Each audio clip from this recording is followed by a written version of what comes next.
তুমি কি জানো, এই জিনিসটা 90% মানুষ জানে না।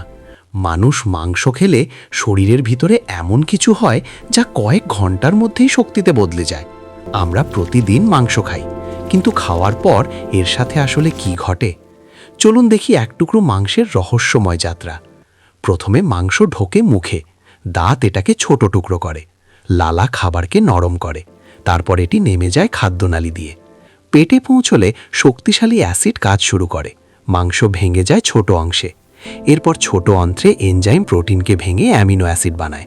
এই অ্যামিনো অ্যাসিড রক্তে মিশে যায়, শরীর এগুলো দিয়ে পেশি তৈরি করে, আর বাকি অংশ শক্তিতে রূপ নেয়। আপনি যে মাংস খান, মাত্র কয়েক ঘন্টার মধ্যেই সেটাই আপনার শরীরের অংশ হয়ে যায়।